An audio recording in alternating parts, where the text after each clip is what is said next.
All right, welcome to the Muscle Maturity Podcast, episode number 63. This is John Hansen. I'm here with my co-host Samir Bannout, 1983 Mr. Olympia. How you doing, Samir? Doing good, John. Always good seeing you, man. I like your shirt. Show your shirt off there. Ah, but if I take the shirt, look at you. See this abs? Yeah, let me see them. Now look at it. Oh, yeah. Wow. Little amount of Haagen-Dazs, not too bad.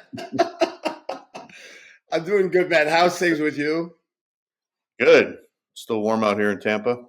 Everybody else is freezing. Yeah, I know. It's very nice today here. It's going to be like around 74. So we're lucky to be Florida and California. You can't beat the weather, man. Yeah, I have some friends on the East Coast that tell me it's like 30, 25. It's snowing and freezing. So we're lucky to be in our areas, that's for sure. How's training? My whole life in Chicago. Training's going really good. I'm doing like a little heavier, doing a power cycle. So you just did a chest and back workout yesterday with Eddie. John, I'm going to tell you what Frank Zane told me. I'm seeing you still going crazy, John. I mean, I go by feeling, but it took quite a bit of time to actually do what Frank, asked me. Said, don't go crazy. And honestly, now I just go medium heavy. I don't go super heavy, just pump up. But I see in your stuff, you're still going crazy, John. Take it easy, bro. Yeah, I'm going. I go up a little. I just go up slow every week. It's always controlled, so it's not too crazy. I'm not doing more than I can handle. You still get that muscle soreness, John? Sometimes, like I couldn't do legs for a while because my hip was bothering me, and then I finally was able to do legs good. And man, my legs were sore for like a week. But then the next week, after that first workout, it was okay. So as long as I'm training pretty consistently, I don't get that sore. I'm the same way. If I let go for like 4 or 5 days without touching the muscle, then I hit it hard and I get sore for like 3 days. Always. Yeah. You need to stay. Well, we didn't have much going on. We didn't have much going on in bodybuilding last week, Samir. No contest or anything, but we had a couple guest posings from Nick Walker and Keone Pearson. So we're going to talk about that. And then we asked our listeners for some questions. So we got a lot of questions. So we're going to go over some of those questions. But first, we want to talk about this. You saw something on Instagram or something about this guy who did a seminar and he was talking about all the drugs he was doing. So let's talk about it. John, I saw something ridiculous. My buddy Miraz, one of my coolest friends, was highly educated, graduated from UCLA. He's in Hong Kong. So he sent me the video about Chase Iron. And when I heard it, oh my God, John, this is honestly, I don't want to say anything in the derogatory way, but talking about these, you appreciate people when they are honest about what they're talking about. But on the other hand, you are given information that is harmful, that is wrong. In fact, I commented on it, John, and I said, what you're doing, what you're saying is bad. It's really wrong. I mean, John, the guy's talking about 24 IU of GH a day. He's taking injection on a daily basis of Masteron, what have you. I mean, come on. John, this is like $500 a day of drugs. And Sergio Oliva was doing it on 50 cents of D-ball. I mean, we're not saying... What was he taking a day? Like, how much was he taking? Oh, 3 cc's a day. Okay. John, this is crazy. 3 cc of whatever a day plus the 24 IU-GH. John, I have spoken to a professor in endocrinology from UCLA. He told me, said, Samir, let me be honest with you. Anybody that takes more than 4 IU, they're wacko. They're out of their mind. And how can this guy, honestly, no disrespect to him as a person, because he is honest and we appreciate that, but I don't think he needs to take that much. Not even 10% what he's saying is correct. I mean, why? So, like, for example, what's a normal amount? What's a normal amount of GH, Samir? Like that a pro would take a Well, day? I'll tell you what. My buddy Roz, who's in Hong Kong right now, currently, he trained with me. He went from 208 to 260, and I can swear to you, he didn't use more than 2 IU a day. 2 IU. Okay. He went to 260, and he was using a little bit of test, but not that much. Why? The thing here we need to say, why are you giving information that actually make the kids believe that that's necessary? It's completely unnecessary. You don't need that much. You don't even need 10% of what he's talking about. So to me, I felt really sad that when someone thinks that you cannot do anything without applying this kind of protocol. This is wrong, John. What do you think? You tell me what you think, John. Yeah, I mean, it seems like way too much. And it's funny because I had somebody sent me an email like a week ago, and they said that a lot of these YouTube channels that talk about bodybuilding, a lot of times they'll make fun of natural bodybuilders. Like they go, hey, this is bodybuilding. If you want to be in bodybuilding, you got to take drugs. That's the way it is. And then they applaud guys that are honest about the drugs they take. Like, oh, that's cool. That's great. He's heroic, because he's being honest about the drugs he takes. But then the people who try to do it natural, they like make fun of them. So it's like they're backwards, It's crazy, John. It's crazy. Look at you. I mean, I'm going to give you as an example. You using heavier weight than the guy. You still look better than the guy. You're not doing barely anything. I mean, you probably what you're doing. You're doing something like replacement, maybe, which is healthy and safe to do, and it's not anabolic. You're taking a little bit of testosterone replacement therapy. I tell you what, my buddy was using 10 milligram. Listen to this: 10 milligram of anantate and 150 milligram of cypionate every 5 days. That was the top. That's what he did. He did use 2 to 3 IU of GH. He trained his ass off. He took some Anavar. And you know what? All you need is to get that positive nitrogen retention, John, so your body absorb more protein and recover faster. But what's 24 IU? I think Godzilla could do would be too much for Godzilla. 24 IU. Cerstim, expensive as hell. Like 120. Let me fix this up. 126 IU of Cerstim, John, is about $1,500 if you buy it on the front, or $1,800. So he's taking 24 IU a day. You do the math. This is ridiculous. I mean, I have to say to my guys out there, do not listen to these things that you hear. You need to listen to people who've been there, done that. Even Dorian Yates didn't even come close to that. Dorian Yates didn't even do half of that, what this guy Chase doing. Where are they getting all this information, John? That's what makes me. I wonder where are they getting it from? YouTube or something? I don't know.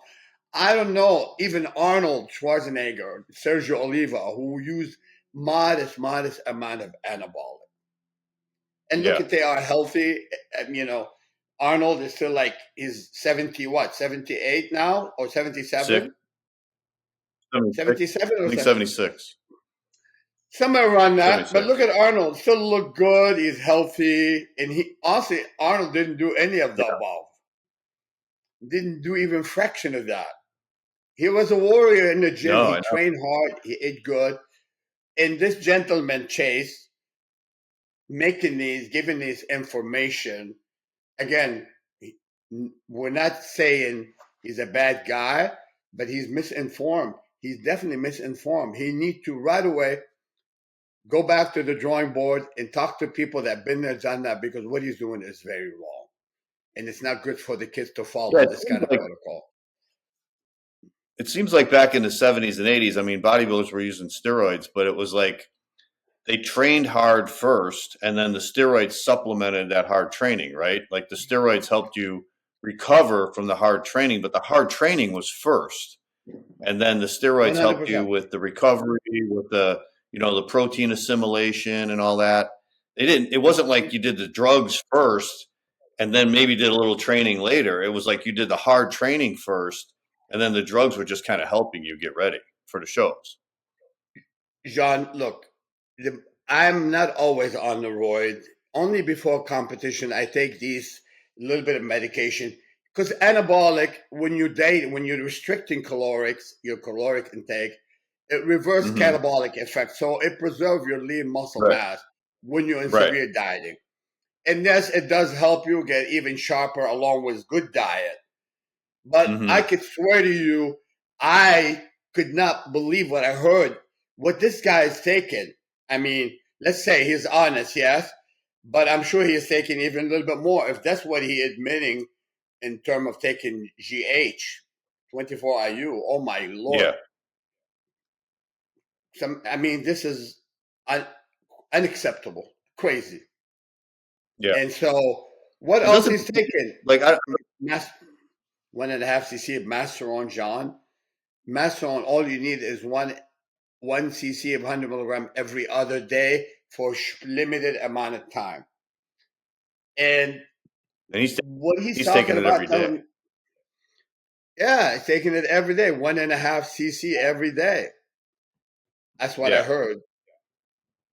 Or 3 cc daily. So I don't know what the other stuff he's taking. Maybe Trend, maybe, I don't know. But he's taking a lot. Yeah. Not fair, not good. Kids, don't listen, kids, please. I don't know where you're training in California, Samir, but I mean, like almost all the gyms I go to, I don't see. I would say 75% of the gym isn't training hard. I mean, most of the people I know that a lot of these people aren't bodybuilders, but most of the people in these gyms, and they could be good gyms, they're just sitting on the bench, like on their phone. They're not training hard. They might do a little set here, a little set there, but I see like maybe 5 or 10% of the people in the gym are really, really training hard. They're really pushing it. They're really like going after it. Very few people are really training hard. I agree with you. I was fortunate enough. I trained in Michigan. The Midwest athletes were really hardcore, but when I came to Southern California, I was fortunate enough to train next to Mike and Casey, Tom Platz, and Danny Padilla, Ed Keone, trained with Serge Nubre. The intensity, the atmosphere was incredible. I mean, really, it's like the only one that actually impressed me was the type of training is Dorian Yates. With Dorian, he go high intensity, short duration. And just keep in mind that Dorian taught by Mike Menser, the heavy duty system. Mike Menser, who introduced that to Dorian. And Dorian thrived and did so well under Mike. I trained personally with Mike for quite some time. So the type of training I did, it really did help me. It didn't really need to take much of anything, really. I used a small amount in the off season and only around competition where I take the stuff that could be with red flag. We always tested and make sure we are in good health. But like you said, we trained very hard and we ate clean the old school way. I mean, you know yourself, you've been around them, guys like, I mean, when I walked into Gold Gym, Jean, I kind of freaked out. I couldn't believe that I thought that was like Mr. Olympia in the backstage pumping up everybody and everyone training super hard. Sweat and guts and tears. The Dorian way, the Dorian Yates way, who practiced that kind of training in his dungeon back in what was it again? What city? In UK, I think it was Birmingham. in Nottingham. Oh, Birmingham or Nottingham, one of the Birmingham. two. Yeah. Yeah. And so look at Dorian muscularity. Dorian had a hard looking muscle. And that tells Yeah. you need to train hard. Dorian was fanatical about eating properly. He didn't go out party. All he did is focus on winning. His mind was set to win. Yeah. You're right. I don't Yeah. see anybody doing that kind of crazy intensity nowadays. Yeah. Yeah.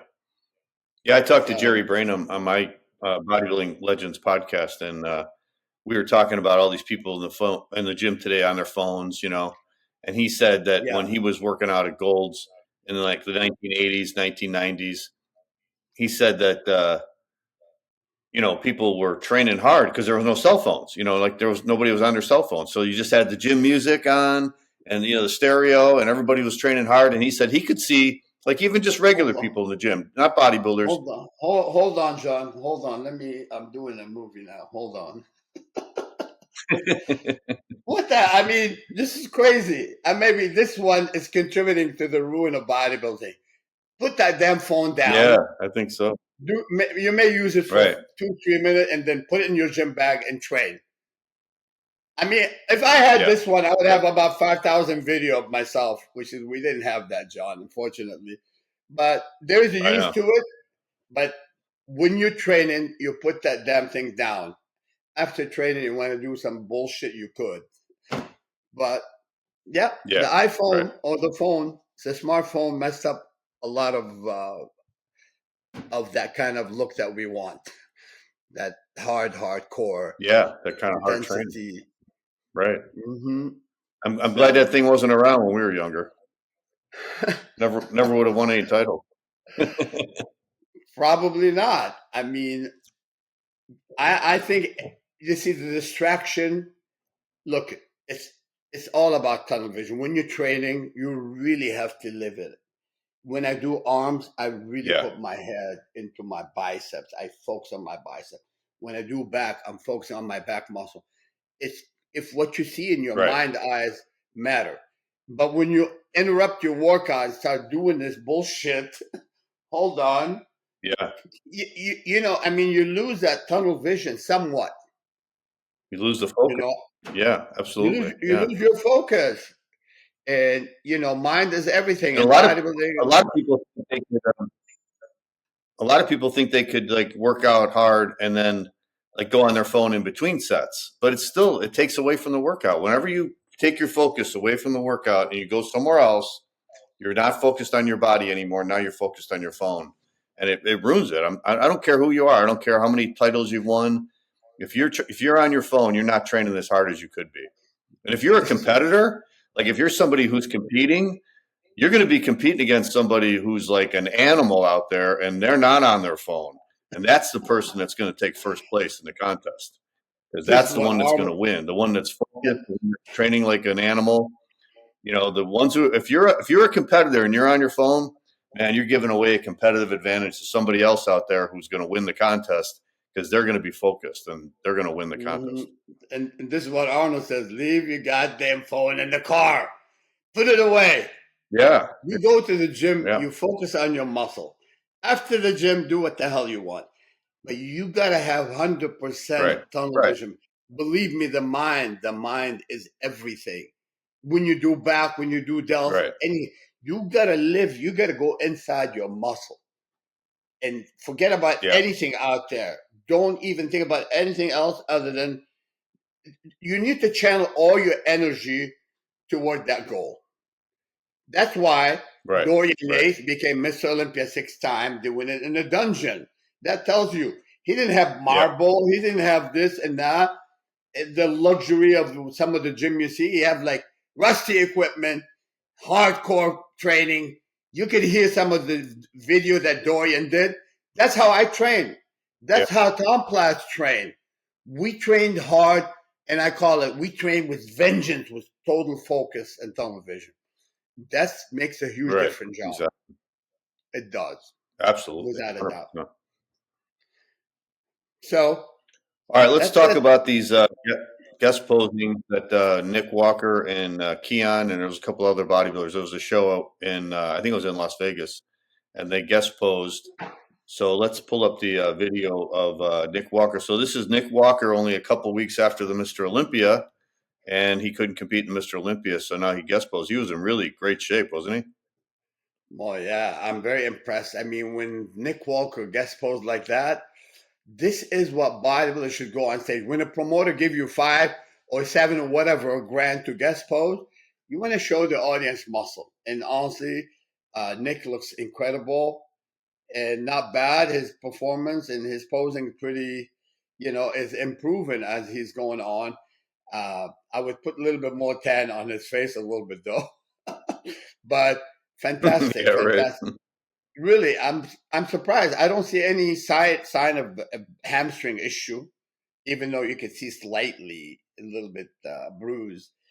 But yeah, he looks very Yeah, impressive, John. Very impressive. I think he's yeah, gonna come back with. he definitely He's looks. gonna come. He's gonna come back with vengeance. I tell you, he's determined. I saw him at the Olympia. I gave him a quick hugs and says hi to him. I saw him a total of less than 1 minute, and so he was just sitting Mhm. there in a wheelchair watching, and I'm sure he was like sad on the inside that he's not on stage. Oh yeah, But yeah, he for looks sure. great in that guest posing. You remember, Yeah, Jean? We're talking about Sean Roden one time guest pose, rest in peace, and he was really out of shape. And to me, yeah. That was right I after. I think that was right after he won the Olympia, right? I mean that's not good. I mean you don't want to go on stage as a Mr. Olympia looking like a scoop of Right. Haagen does. You don't want to do that. So good job for Nick Walker. Yeah. I'm sure whatever he got paid, he deserved every penny. So really, really like that.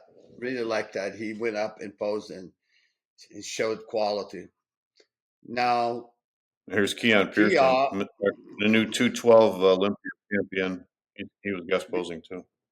beautiful body. He smoothed out quite a bit since the show, but I mean, still look Yeah. nice, not bad, small waist, and could be a little bit sharper for guest posing. But he Yeah. definitely not as smooth as Sean Roden. You remember how Sean looked terrible back. May he rest in peace. Yeah, I like his body. Well, how long was the Olympia? The Olympia was only like 3 weeks ago, right? 4 weeks ago, something like that. About 4 weeks ago, no? Yeah, maybe. Yeah. Yeah. Yeah. I guess it was in November, Around, so it's December now. yeah. So Yeah, I mean 4 weeks of eating pizza and Haagen Dazs and everything, you're gonna smooth out. Okay, but after it's okay to Thanksgiving, give the body rest. right?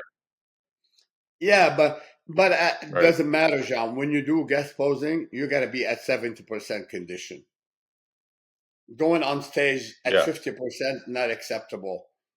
In my humble opinion. So I have okay. Yeah.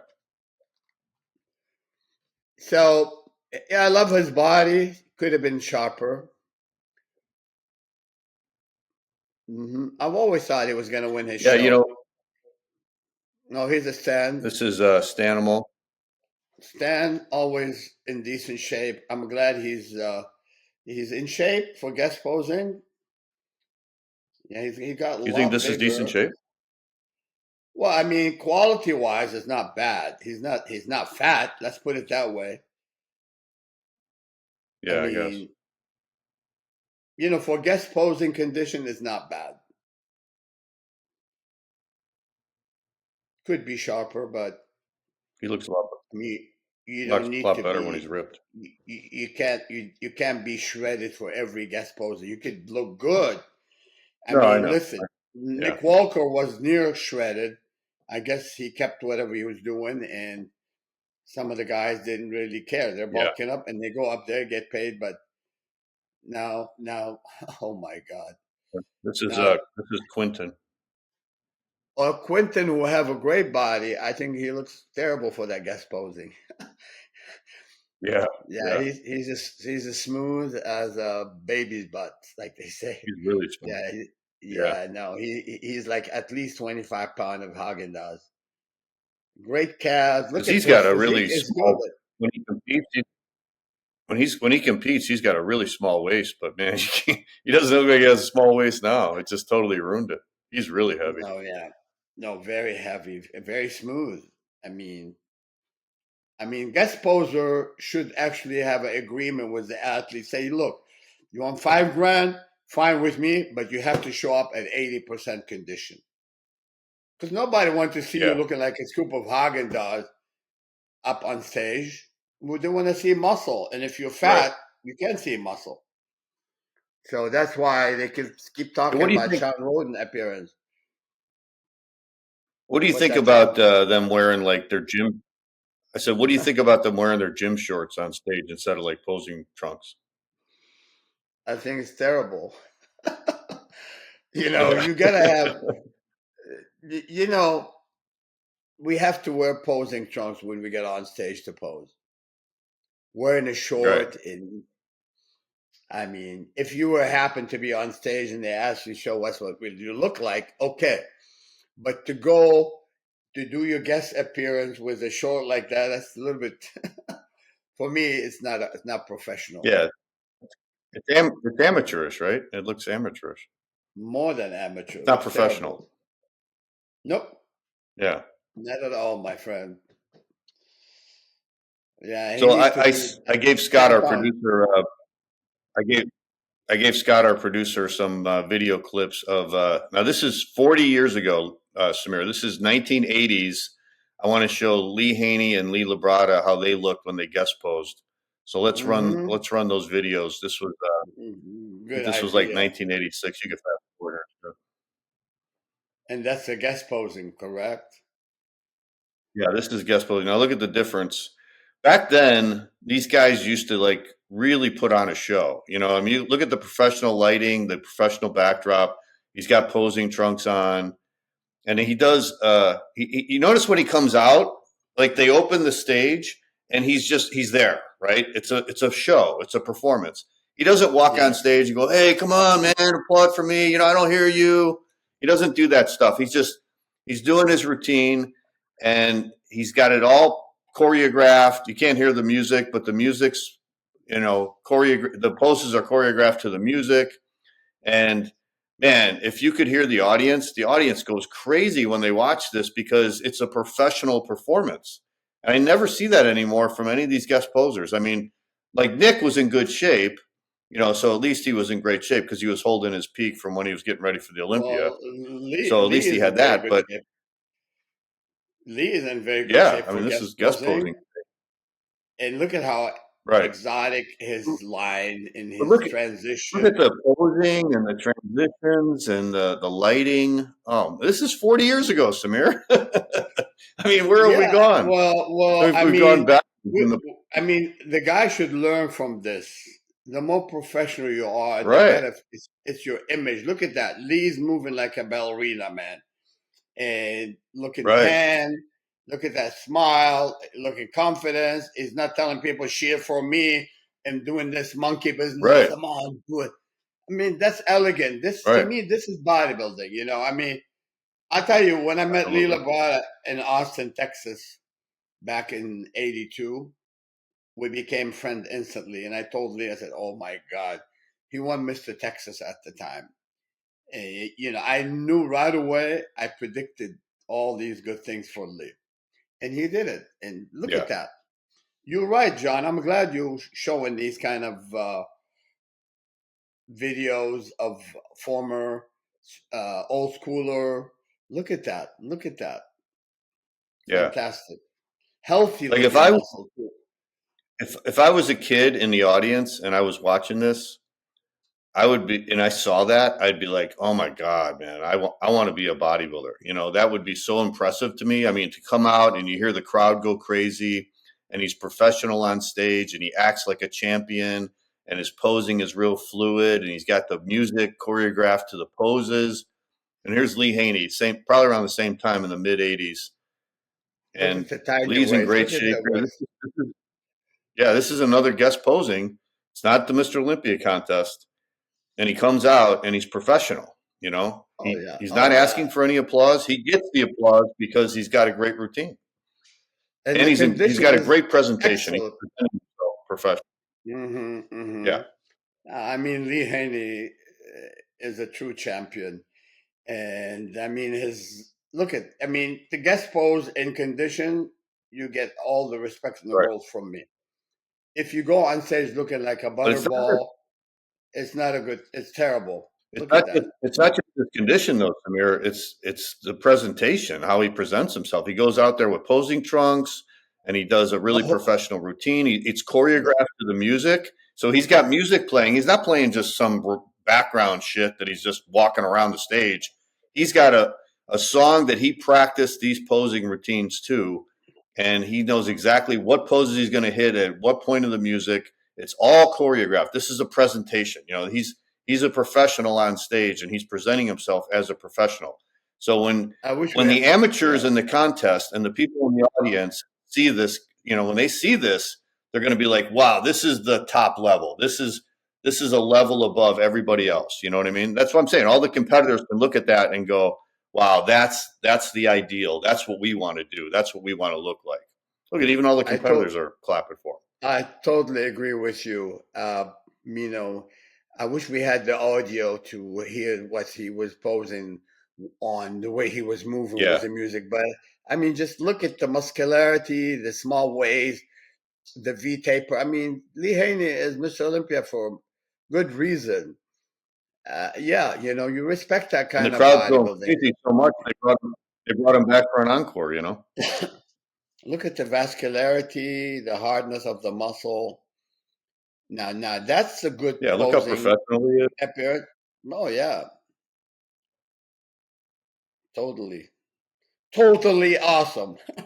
I, I honestly I honestly don't see one bodybuilder competing today. Maybe Samson Dauda, maybe he would do it, but I don't really see anybody come out and do a posing routine like that anymore. To music, where it's professional, and they come out guest posing as a true professional bodybuilder. There's only a couple. Terrence can do good posing. Logan can do Yeah, I'm posing the sorry. Yeah, old school way. Terrence Ruffin is. Yeah, There's a couple yeah, of people that is actually still bring the class to bodybuilding. Logan's always focusing yeah, on his posing routine, and Terrence also. yeah, And I respect that. But some of those big guy, when we go back and start talking about uh, how your friend, the Russian friend, what's his name, Rizzo, the way they pose yeah, is so robotic and so prepared. They're not sure of themselves on yeah, stage, John. And how can you be a Mr. Olympia when yeah. you cannot pose? And so I'm glad you're Right, showing right. these things. I mean, people should really take note. Posing is part of your performance is everything. I mean, you build this great body of Everything. Right. yours. You get into like lean body that's shredded, but if you show it like Lee Labrada and Haney, this is what bodybuilding is all about. And I really think the Right. IFBB, the MPC, the IFBB Pro League and the MPC should really judge and give point on routine. They should. I do too. Absolutely. Yeah, Yeah, I I mean, agree. I tell you, if you put that, presented it to, I would love to have Jim Mania in our podcast in the future because Jimmy come from the hardcore school himself. I would love to take his Yeah. to hear it from him what's happening because he's the man that could have all the string. He can pull whatever string and make the changes. We need Jimmy Right. to enforce these things because I know he could, Right. and it would be great for the sport. Yeah. Yeah. And I'm not saying that, like, if they judge posing, I'm not saying like the guy with the best routine should win the contest. I mean, it should still be judging on their physique. So if the guy Uh, who has the best posing routine in the contest is like fifth place, he yeah, might be able to move up to maybe fourth place, but he's not going to win just because of his posing. I But know. I on the other hand, if he does a great posing routine, he should be awarded for that, and he should be placed a little higher than what he was placed before because he went out and did the effort of presenting his physique the way it should be presented. And if you have somebody who has a great physique and they don't present it that way, then they, on the same token, should be marked down a little bit for that. So maybe they were going to take Mhm. fourth and now they go down to fifth. You know what I mean? Yeah. Because I think it If should be you rewarded. I mean, it should be, no, it I should be hear you. I judged hear for you, sure. John. I hear you 100%. I mean, you can't win a contest looking like scoop of Haagen-Dazs just because you can pose right. I mean, you got to have the combo. You got to be in Right. condition. You got to bring in quality, Yeah. muscularity, striation, and pose. Wow, that's like putting the icing on the cake. And I'm sure the judges Yeah. understand that. But we need to really put more emphasis on, the good, to let these guys pose and let people see something special when they go to an event, enjoy it. Remember, like Sean Ray, how Yeah. Sean posed and he create like kind of artistic style. Arnold, Zane. I mean, I miss these days, bro. I miss Yeah. like the performance. At one time, I Me watched too. Ed Corney in Columbus, Ohio, and I swear he brought the house down. People were Yeah. standing on the Yeah. chair. People enjoy these things. Oh, We I need was to keep. there. Yeah. We need Yeah. to keep the art of bodybuilding in the middle of it. And we need to talk to Yeah. people. Anybody that come to the MPC Pro League into the federation has to have extensive experience in the field. And I think he should be Yeah. handpicked by Jimmy. Jimmy need to handpick them. And because Yeah. really our president, look, the difference between let me just say something. The difference between Jim Mannion and Rafael Santoja, no disrespect right now. I'm just talking about Jimmy is a president that is passionate, that understands the game, that he was competitive himself. So Jimmy can make all the Mm-hmm. necessary adjustment, and we need that. I'm going to call Jim Yeah. and make an effort to bring him on the show. Take a half hour from his busy Great. schedule, have him. Yeah, I would love that. And perhaps also bring Steve Weinberger because, Steve has been in the game since in the early 80s. I remember that I was saying in earlier podcast, Jimmy Mannion judged on me in 1982. So look, we've been in this for a long time. I mean, we're talking over 40 years. So you need to have Yeah. Yeah. these people on board. We need to hear it from them, and we need to enforce these changes and make the sport better. Because at the end of the day, we are gaining more popularity by doing things more professionally, no more or less. I mean, it's Yeah. a win-win situation, John. Right? Yeah. Yeah. I was just So, reading an article in an old Muscle and Fitness. It was about the 1980 Night of the Champions in New York. That was the third Night of the Champions. And I forgot about this, but Ed Corney was in that show. They said he was like in his lifetime best shape. And he posed to what did he pose to? Frank I think he posed Sinatra. to New York, New York. Oh yeah, My Way. Yeah. He posed to My Way from Frank I did Sinatra. it And he my got it. They way. said he got a standing ovation, man. And they said it Yeah. was unbelievable. I was like, wow, I wish somebody would have filmed that. I would love to see that, Can you imagine Ed John, Corney posing to My Way? the influence of these people really rubbed off on me. I remember I Yeah. picked up a music from Rush, this song called Farewell to the King. And I worked on it. I timed it very well. And when I guest posed a couple of times, and I swear, John, I had a standing ovation. You don't know the feeling. I felt so happy because I did a good job. And people showed it. So people Yeah. want to go enjoy it and clap and show the support for the athlete. Yeah. We need to improve posing. We need to keep posing as an important part of bodybuilding. For God's sake, Yeah. anybody that Yeah. don't see this like we do, it's not from within, John. It's not because this is a Right. performing art. Right. Bodybuilding is a performing art, and you don't do the Right. performing art. And so we don't want to say performing monkey business. We need art, a la Zane, a la Yeah. Corny, a la Makawe, a la Labrada. These are things. These are important Yeah. things. Yeah. Yeah, Yeah. Because that's part of bodybuilding. That's what bodybuilding is all about. we touch on I that got all I the got a time, letter John. from somebody. I said I Somebody. got an email from somebody. Somebody emailed me about the posing. So maybe we can put that up there. I want to read this. I thought this was really cool because we were talking about the posing before, and some guy emailed me about this. Mm-hmm. Do you have that, Scott?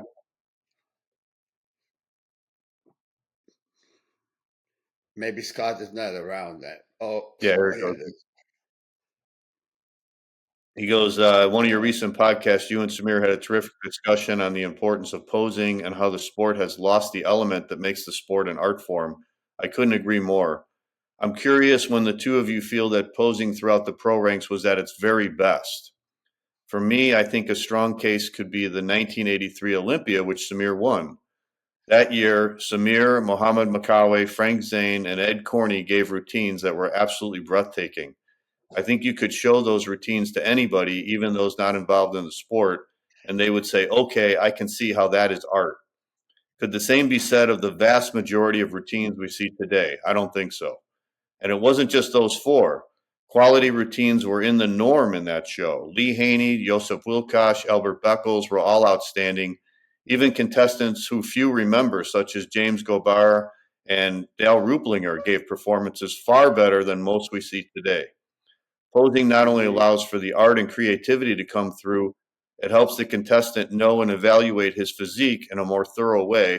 How many times do we see current pros doing poses that either don't suit them or end up showing their weaknesses rather than their strengths? I'd love to hear your and Samir's thoughts on the subject. Thanks for two great podcasts. I listen to both religiously. It gives me a lot of inspiration listening to you as I drag my 66-year-old body through my workouts. And then he says, P.S. I was very honored to meet Samir a number of years ago at the Mr. Olympia. He actually took the time to not only take a picture with me, but he also talked to me for several minutes about the direction the sport was heading. It's my favorite memory from that Olympia weekend. Oh, that's There's a very picture. cool.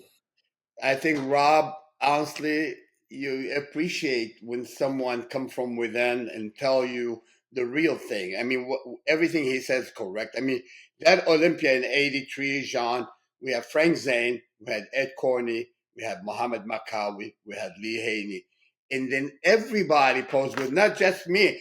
I mean, I'm like, I was fortunate. I won the Olympia and I was prepared, but every Yeah. contestant, you look at Frank Zane's routine was so perfect.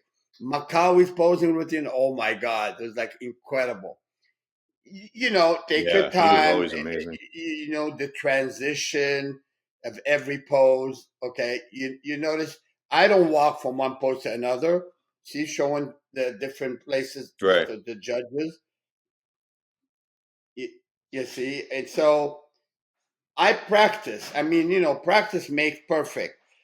And this Yeah. is what bodybuilding is all about. That's why we have guys like, we still talk about Ed Corney's presentation, and I mean, Sean Ray, who's one of the superstar in the game. He understood that he was posing with a lot of arts in mind.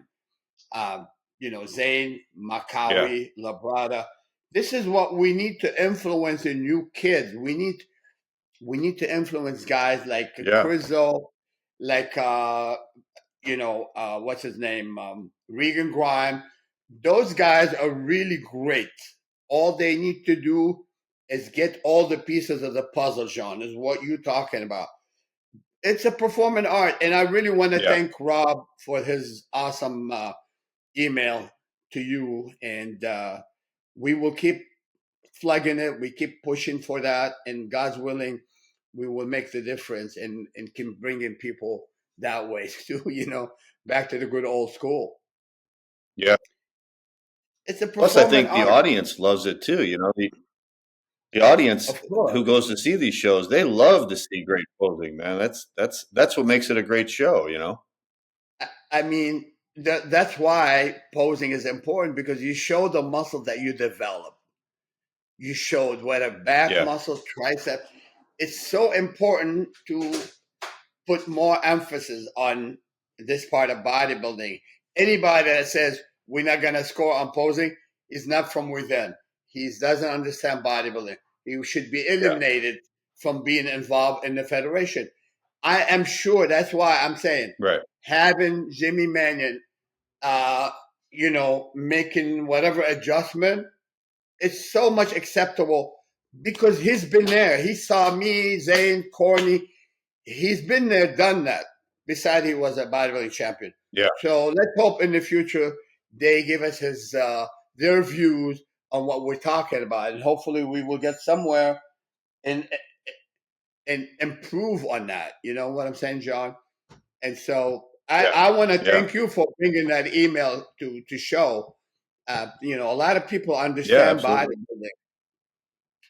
So, yeah, a lot of the fans really do. Yeah, the hardcore fans understand it, right?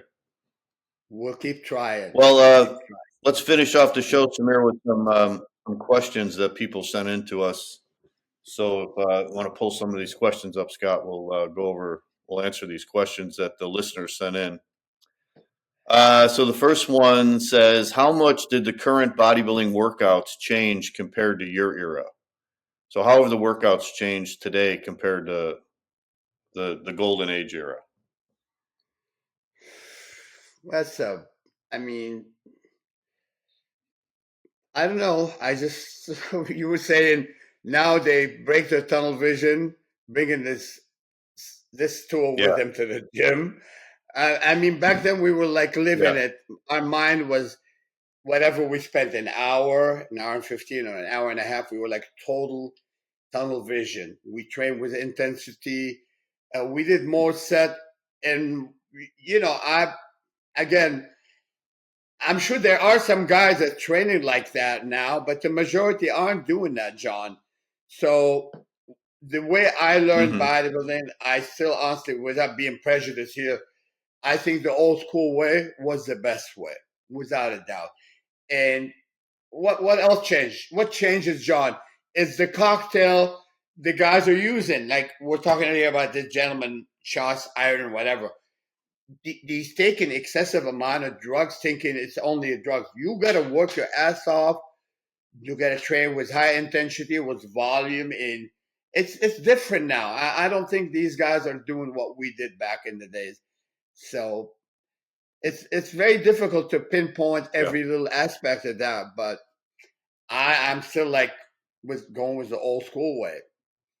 Was that Zane, Oliva, Menser, Tom Platt?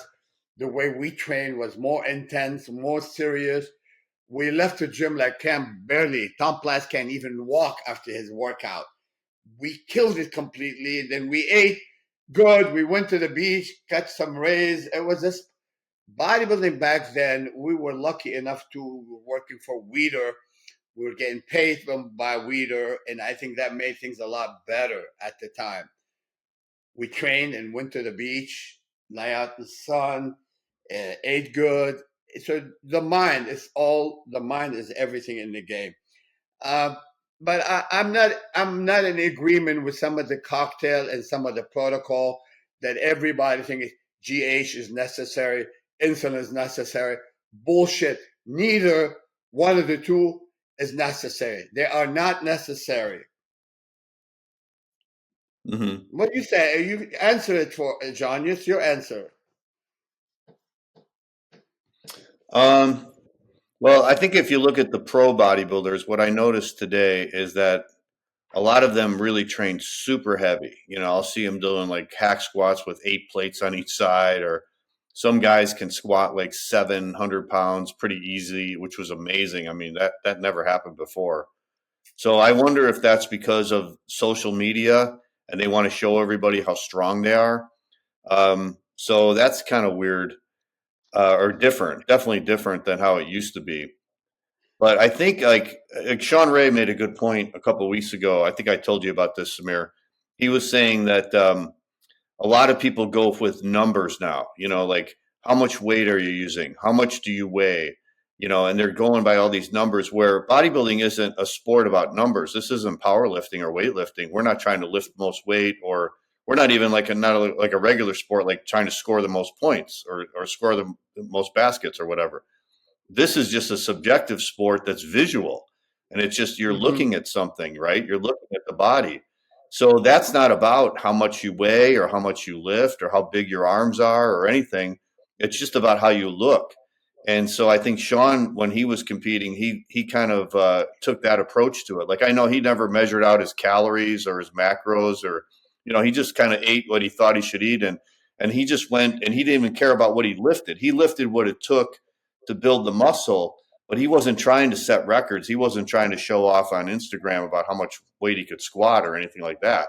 He was just building the physique to be looked at visually. And so I think if you look at it from the workout perspective too, I think a lot of guys back then, a lot of the pro bodybuilders, like you said, Samir, they just trained really hard. They didn't care about how much weight they used. They just trained really hard. So however many sets they had to do, however what the intensity level was, they trained hard to build their physiques. They didn't. But again, I think it might just be because of this whole social media thing that's taken over the world now, and everybody's trying to show off, and they videotape everything now because they have to post it. You know what I mean? And then every year they want to say, "Oh, I'm 10 pounds heavier than last year. I'm 12 pounds heavier." Where we've seen some Mr. Olympias back in the day, like I think Frank Zane, I remember he went down in weight from his first Mr. Olympia win in 1977 to 1978. He was like 3 pounds lighter because he felt he could have looked better if he was more ripped. And I think Lee Haney did the same thing from 1984 to 1985. He went down like 3 to 5 pounds in weight. Where now these guys today, they want to gain 20 pounds in 1 year. So it's just a different outlook. It's like more about size, weight, measurements. You know what I mean? You're right, John. I mean, Sean Ray is smart. He understood what he's doing. He didn't follow the masses. You know, he didn't count calorie. He went by how he felt. I'm the same way. I never counted set and reps. I went by how I felt, but I made sure I blitzed the muscle. I beat the heck out of the muscle. And I went by how I felt. I'm hungry, I ate. You know, you cannot force feeding. When you force feed, you're going against your body. Honestly, I only ate 5 meals a day when I won the 83 Olympia. Of course, there's adaptation period. The body, you have to listen to your body. I go back to what Bill Pearl told me once, may he rest in peace. He said, Samir, listen to your body. I listen to my body. And you know what? Yeah. Look at guys. Let me touch on one thing you were talking about, quality, how Frank Zane got leaner to get better. Now, Nick Walker, he changed from in the past 2 years in a huge way. Why? Because him and his coach realized that the quality is the only way to go. And that's why we are getting to respect him more now. It's very unfortunate that he got injured, but look at his body. Even his guest posing condition was very impressive. So you have to understand it's quality. Yeah. It's, you know, I can see that he trained super hard. Whatever he's doing with his coach, they're doing a great job. And I wish him a speedy recovery and a good. But you know what? It's true, John. You got to listen to your body. Counting set and reps is not necessary. Just look in the mirror. You don't need to be 280. You don't need to be 240. Just look at yourself and improve. Frank Zane will tell you he'll take photo and compare. He take photo and compare. Yeah, you always take photos, right? So you got to approach it with intelligence. Not, I use 300 pounds or 280. You got to be smart. You understand how to approach and win the war with intelligence, not with forcing. Eating 8 meals a day, taking insulin. All these guys that ate 7 and 8 meals, they look like a refrigerator right now. Their stomach is the size of Alabama. I'm serious. Why 8 meals a day, John? Why 7 meals a day? Why? You think you're going to be a better Mr. Olympia? You won't be better. The maximum amount of food you should eat is 6. I was able to do it in 5. So I didn't listen. I listened to my body, and it works good. And I'm at over 60. I'm still looking good, John. You know what I'm saying? I'm still doing my work, and thank God I'm staying healthy. So you have to remember, health is wealth too. There's a lot after winning bodybuilding contests. Your health and well-being is the top priority. That's why I keep saying, keep it old school. Keep it old school, because I know the difference between the modern day of training and the old school way of training and nutrition, etc. But anyway, that answered that one question. Any more questions, John? Yeah, this one says, It seems like the old school guys had a passion for bodybuilding, as to most of these new guys complaining of how hard it is to diet, work out, and prep. For me, I was enjoying when I was dieting. I wasn't suffering. I was enjoying my. I'm eating properly. Like I said, I wasn't force feeding, John. I trained after the workout. I went to the fish market. I got some red snapper or orange roughy or swordfish. Then I had a small bowl of pasta, all rice with some green. So I ate clean. I ate clean most of the year, and I didn't starve. And like I said, I listened to my body. I went to the gym. I was passionate. I enjoyed every workout. I beat the shit out of my body in the gym, but it was fun. To me, it was that my mind was programmed to do good things. I visualized myself getting better and better. But I did bodybuilding the right way, and this is why I can tell you right now, without bragging, you give me guys like Quizzo and some couple of names. I don't want to even talk about certain names. Believe me, Jean, not just to influence, is what's needed to be a Mr. Olympia is right here. I know exactly what's needed. From nutrition to mindset to presentation and the whole 9 yards. But I don't wanna just say, oh, we know it all. Yeah, we do know more than any of the coaches today. I'm sorry to say it. What I have learned over the years, over 45 years, John, I could honestly say will make several Mr. Olympia. I'll talk about it with all honesty. Every time I see Regan Grime, I'll say that's a Mr. Olympia body. I need to get this fixed up because anyway. But Jean, it's a jungle out there. It's a jungle. I would love when someone go train with Dorian Yates, with Frank Zane. I mean, look at Hunter Labrada being around his dad. He's already in the winner's circle. If Hunter, do you think people are complaining about it? Like, do you think the people today complain about the diet, the workout, how hard it is to get ready for a show compared to the old days?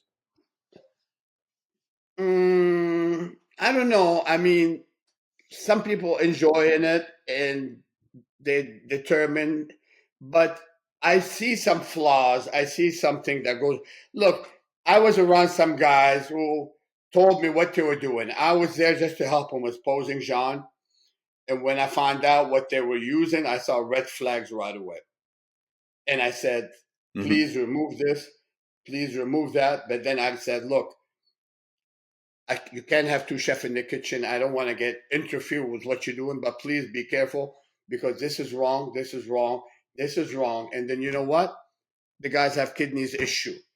People getting hurt. And when you talk about it, sometimes they don't want to listen. You listen to someone been there, done that. Yeah. And it's not, for me, it's not about money. I want to really help. I care less about money. One of my guys I was helping, John, he went from 208 to 260 over like 6 months period of hard work. He's healthier than ever. He was planning on having his wife get pregnant. His wife got pregnant. He has two beautiful kids now. He's healthier than he ever was, but he got hit with COVID and cost him about 25 pounds of muscle. And so it was just circumstances. But I see so many guys, John, that they are taking too much stuff and it's backfiring and it's hurting them. And if we don't talk about it openly, just the same thing. When the same guys I'm talking about, Roz, talking about this gentleman who was Chase Iron, talking like honestly, it's lunatic kind of talk. 24 IU, 3 cc of anabolic steroid every day. I mean, this guy's not looking good, my friend. He's hurt. He's gonna hurt himself for real, for sure. So anyway, let's talk about. There was someone talking about stubborn muscle, John. That's a good topic here. Yeah. Yeah, it's Samir and John's stubborn muscle group that they had developed. Yeah, that they had to develop to catch up with the rest of the body. How did you guys feel about it in the moment, and how did you overcome that hurdle? Mine is biceps, but I'm seeing some improvement slowly with close hand curls like Samir suggested in a previous episode alongside more hammer curls. So what was the one muscle group that was really stubborn with you, Samir? How did you improve it? I was lucky enough that my body was responsive in all area, but I developed a Yeah, you were hamstring pretty symmetrical. exercise. You know, my hamstring was built more on the inside, not on the outside, because the positioning, Yeah. I wasn't aware of it completely. But later on, I corrected it a little bit. I would have loved to being able to correct that from day one. Mechanic is very important, and when you hit a plateau, let's say you're used to do curl, curl, curl all the time, and your body adapted to that kind of curl, and you're not making gain in that area. Maybe you have to give it, not train it more. You need to rest it more. Sometimes recovery is a big part of why you're not making gain. If you keep taxing the muscle, if you allow sometimes 72 or more hours of rest and change the exercise, like, okay, we know, like, for example, you do close grip, you work the inside of your bicep. You do wide grip, you work the outer head of Right. your biceps. But if you continue to do something that is not working, then it's not working. So when you change the exercise, allow more time for recovery, and maybe not training it more, training it intense, shorter duration, change the exercise mechanic. Instead of resting it 3 days, rest it 4 days. So there's always way. You need to discover how to break out of that plateau. I didn't have problem with my back. I trained it every 72 hours, John. But I did, every workout was different. I never did the same workout twice. Sometimes I'm doing start with close grip. Sometimes I do reverse grip, wide grip, close grip, and going up, holding and flexing. So there's always a way. I take, you know, everything is fixable. So the gentleman who was talking about his biceps issue, I would maybe do, since it's a bicep, it's one muscle, I would do no more than 8 set. I would do no more than 8 set. Intense, change Right. uh, the. I mean, I would love to see his bicep to give him better advice, but allow more time for Mm-hmm. recovery. I would eat plenty of food prior and after that workout, and I will baby that muscle and give it top priority. It will improve. Have to improve. Yeah. I take no for an answer. There's an answer. So I remember Bill Grant was training his calves every single day, every single day. That's wrong, Yeah. in my opinion, Yeah. It because didn't help. Bill had a great body, but his calf was very unfortunate that his the way the muscle was short. It's very hard to develop, make it longer, but you can make it bigger. But Yeah. Bill was training his calves Yeah. way too Mhm. much, and I think that was the wrong thing to do. With all due respect, I mean, Right. you know, I mean, Bill Grant is one of my hero. When I came to Southern California, I looked up to him. And but from my perspective, training more, it doesn't mean better. Sometimes training less. High Right. intensity, shorter duration, allow time for recovery. Change the exercises. Change Right. it. Always change it. Don't do the same over and over. Maybe Okay. concentration curl, maybe wide grip curl, maybe close grip curl. I don't know. I got to look at his biceps to give him my advice properly. What do you think, John? Yeah. What do you do for black plateau? For me, it was my thighs. My thighs were always, your vastus lateralis muscle, the muscle on the outside of your leg that gives you that sweep. Mine was always attached, like really narrow. So I had kind of narrow Oh, quads.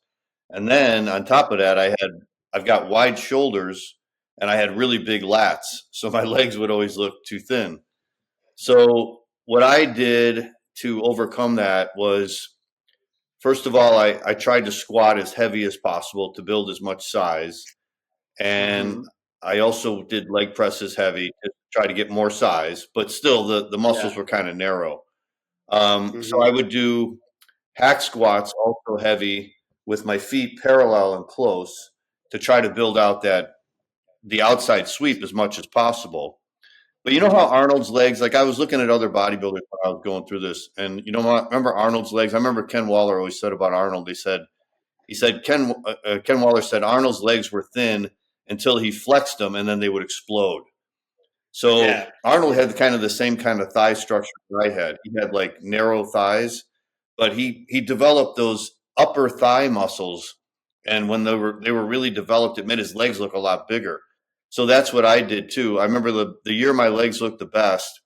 I was training at this gym, Hammer's Gym in Chicago, and the guys who owned the gym, they would build a lot of the equipment there. They wouldn't buy equipment; they would build their own equipment because they were Mm-hmm. welders. So they built this Like leg so. Oh. extension machine that was like, you know how leg extension machines have a back like this? This one was like Yeah. tilted back like this. So Mm-hmm. when you sat in it, the pads that would go around your ankles was like way under the machine. So when you did it, you would really feel it in the upper thigh. So I was doing them really Oh. heavy, and I was getting that upper thigh, development.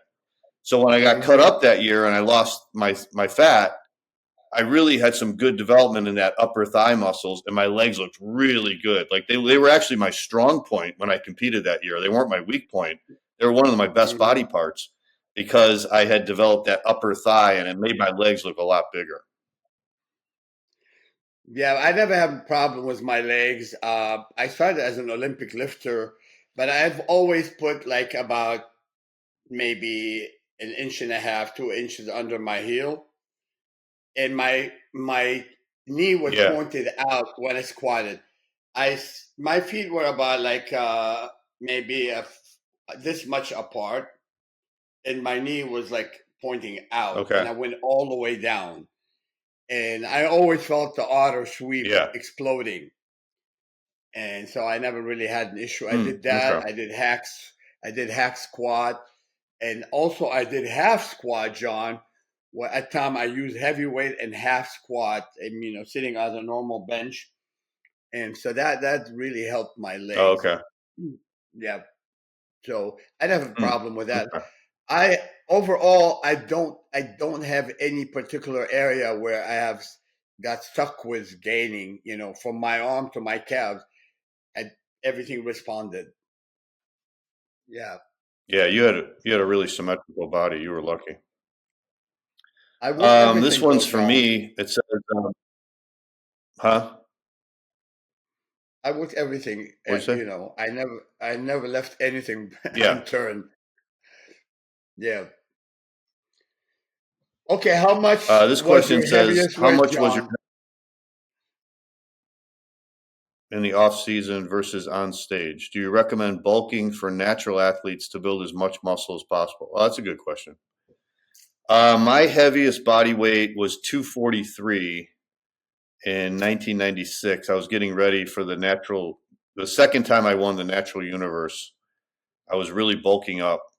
So I got up to 243 and I was training really heavy that year. So it wasn't just fat. I mean, I Really? was really training heavy, and 240. I was 33 years old that year, so my metabolism was still kind of fast. So I could eat a lot of food and a lot of calories. I think I was eating around 4,500 calories, and I remember I was eating around 700 grams of carbs a day. So I was Uh-huh. eating a lot of food. And then my competition weight that year was 208. So I went down from 243 to 208. But I tell you, I could have been a little leaner than 208. I could have been down like maybe another 3 to 4 pounds. But I looked really big that year. I looked really big and full. I really liked the way I looked. So that was the biggest I was. Do I recommend Boy, bulking for natural athletes? Um, I would say it depends on your metabolism. like when I was kind of skinny when I started. So the only way I could put on muscle was I had to eat a lot of food and kind of bulk up. I noticed that a lot of natural bodybuilders, they stay in shape all the time. They don't ever get that heavy and they don't put on a lot of muscle and they're pretty skinny. You know, like a lot of even like some of the top natural bodybuilders, they're kind of thin. They don't have a lot of full, thick muscle. And so they just go more for conditioning. But I think when you're younger, when you're like in your 20s and 30s, if you have a fast metabolism, if you're like more ectomorphic, you should definitely bulk up. But when you bulk up, you not only have to eat a lot of food, you also have to train really heavy. So I would always train with the heaviest weight possible for like 6 to 8 reps. And I did a lot of heavy compound movements like barbell rows, T-bar rows, squats, leg press, stiff-legged deadlifts, regular deadlifts, bench presses, incline presses, dips, barbell presses, clean and press, you know, that kind of stuff. All the heavy compound movements. And then I would try to go like for 6 to 8 reps. So if I got up to a point where I could do 8 reps, then I would increase the weight. I was always pushing the weight to use as much weight as possible for that 6 to 8 rep range because I figure that's the best way to to build muscle. So yeah, I would recommend bulking if you're young enough and if you have kind of a really fast metabolism. Now, when I turned 40, I stopped bulking up. I didn't bulk up as much anymore because then when your Smart. metabolism starts to change, you end up putting up a lot more fat than muscle and it's not worth it. You know, then you have to take off all this fat that you put on and, you know, you can't eat as many calories when you get older. So for when you get older, it totally changes. But when you're 20s, 30s, teenager, yeah, for sure. I would recommend it. How tall are you, John, again? 5'8". Oh, 5'8". Well, John, Yeah. one time I did it crazy bulk up. Went out, you know me, I'm like 5'6.5". If I'm lucky, I was 257. I went up to Yeah. 254, Wow. and 54. yeah, Holy 254. shit. And let me be honest with you, I don't recommend it. Yeah. I mean, I wasn't fat, but hey, you know, I tell people that's what you said something which is very important. When you're young, you could handle it. But when you get older, and hmm this is why our friend, may he rest in peace, Sean Roden, he's no longer with us. Because Sean was like in his late 40 or early 50, right? When he passed. And he was right around Yeah, I think he 250 was pounds. late 40, early 50. Yeah. Yeah. 300 pounds. Yeah. 300, close to over 290. And so this is Yeah. where the mistake people don't understand. As you get older, it's a different ball game. So yeah, I went up to Yeah. 254, and back then I took one Anadrol, and then I took it up to 1.5, and only for a short period of time. So I'm not saying, I tell people definitely do not come near Anadrol when you reach 40. Do not touch this drug. It'd be stupid to do so. So, you know, we have Yeah. somebody who took a lot and it cost them their lives. Okay. I just want people to understand that it will thicken your blood, your hemoglobin will go sky high, hematocrit, and you get sticky blood. You don't want to get near this drug. Anyway, John, I went up to Mm. 254. I felt like a bulldozer, strong as hell. But if I climb up the stairs like 5 steps, I'm like, so, you know, this is what I Yeah. tell people. If you hold this bottle Yeah. like this, hold this bottle like this for 5 minutes. 5 minutes. You know what? Your shoulders will get fed up and you don't want to touch it. You drop it. So when you put 5 pounds, it's not Yeah. bad. The body adapts over a period of time. You know, last week we're talking about, Yeah. we talked about, what's his name? My favorite. um, who was it again that gained 40 pounds? I can't remember. Oh, come on. Who gained 40 pounds last week? After the Olympia. Last week? We talked about it last week. Uh, God, I don't know. I didn't eat a oh, long beef Samson? breakfast. Was it Samson? No, not Samson. A Canadian champion. Oh my God, what's wrong with me? Uh Oh, Regan yeah, Grime. Regan Grime. Sorry, Regan. Yeah, Regan. Not enough glucose in my body. I needed to eat. So Regan went up 40 pounds, and he still looked pretty good, but that gaining that such a huge amount of weight in short period of time, it's a no. So yeah, when I went up to 254, yeah, Sean, I wasn't fat, but I was so bulked up. My strength was off this roof strong, but definitely it's not necessary. yeah, You don't need it. Then I went down to looked really good at 214, started looking really, really good. Then I went to Germany in yeah, shape.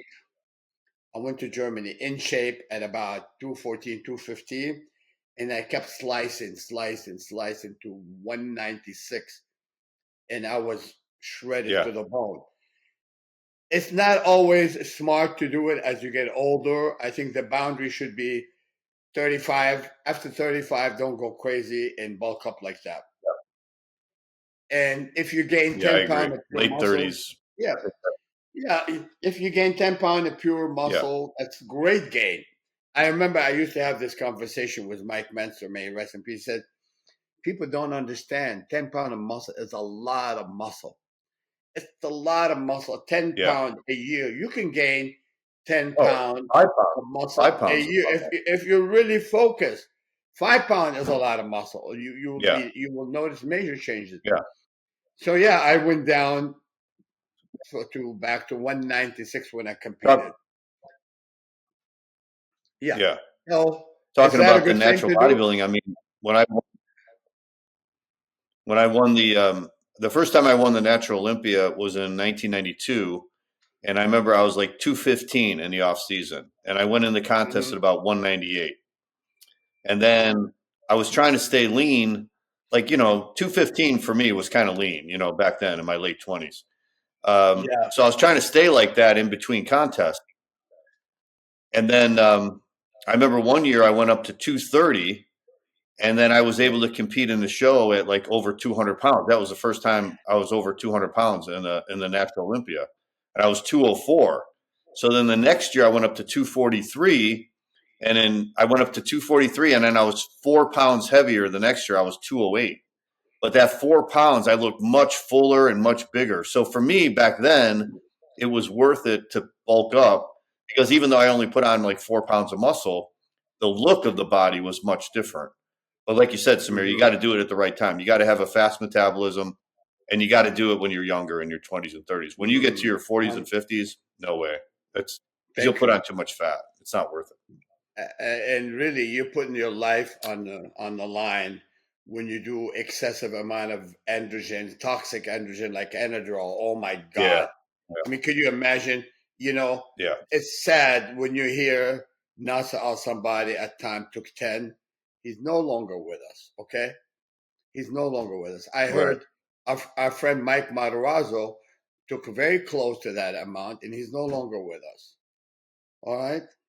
right, So right. people that use Anadrol should be extra careful. When I did 1.5 tablet, I only did it for 6 weeks and I was cleansing at the same time. And I only did Yeah, one, and then the final 2 weeks I took 1.5, and I was worried. I felt like explosive. It was like huge. You don't need to take too much. yeah, That's guy. When I hear this guy talk about 24 IU, I mean, I'm like, oh my God, what's wrong with this guy? What the hell is wrong with his mind? I mean, I don't want to be antagonistic and yeah, say, yeah, I mean, I know you have a good intention telling the truth to people, but this is absolutely unacceptable. Absolutely not needed in bodybuilding. You don't need it to be a champion. Oh, and anyway, John. So for yeah. me I right agree. now, I'm weighing 195 pounds. When I won the Olympia, I was 196. Today, I weigh 195 today. So how much weight did I change? Not much. Wow. I mean, I can blow up if I want to. I can blow up, John. I could eat like 750 grams of carb for 4 days. Guess what? I'll be 205. I don't need that. Yeah. I'm fine. I It'll mean, all be Haagen-Dazs. John, I went to take a sauna a couple of days ago. So, I took my shirt and I was wearing my short. So I sat in the sauna and I started sweating. So when I got out, I'm changing. The guy came. I said, "May I ask you how old you are? How old are you?" I said, "How old do you think I am?" He said, 55, 50. I'm like, no, more. Wow. He said, "I wish I look." He said, "I wish I looked like that ever." And I said, "I'm not even trying. I'm just eating clean. I'm pumping up." And honestly, my abs were sticking out. I get vein everywhere. The guy said, "Oh, honestly, I have to give it to you, man. I give it to you. I have seldom seen people at your age looking this great." So, That's right. now for us is health as well. I will not let my stomach, no Haagen-Dazs. I will not allow this to stick out, John. Let's put it this way. And do I take an anabolic? Zero. I do very small amount of, replacement. In the time, if I tell you, people are not gonna believe me, but I take small baby amount, not even 65 milligram every 5 days of a little bit of androgen, but not oral, injectable. It's like healthy to do it if you do it right under doctor's supervision. So we're not condoning, we're not saying bad things about people. We want people to do it safe. Can bodybuilding be safe? Yes, you can. Can bodybuilding be back to the old school way? Yes, we can. You need to go to the right people for coaching. You need to go to Jean. You need to come to Samir. You need to go to Labrada. You need to go. These people can put you on the right path. Be smart. Don't listen to everyone. Don't let everybody run their mouth and fool you, because there's a lot of sweet operators there. They talk to you, convince you, and ruin your health. Be smart. Be smart. Don't just go to anyone who never been there before. So, any more questions, John? Right. No, we got some more, but we'll save the rest for next week. Or if you guys want to send some more in, just email us or leave them on the comments below, and then we'll answer them next week, because we don't have any competitions coming up now till the end of the year, of course. Any question, guys? Any question? I don't care if it's about gear. I'm not a doctor, but I could give you the safe way to go, not to endanger you like some of those crazy coaches. I'll tell you what's been happening around me. I've been in the game from Arnold to the whole, Padilla, Keone. All these people were around me, so I know what we were doing, and we were rational. And we want you to be rational. And any other question you have regarding nutrition, contest prep, electrolyte management, peaking, go ahead and give us the most difficult question. Be our guest, and we'll be happy to All right. give you whatever. So we wish you we'll a great. Answer them next week. And we want you to keep it old school.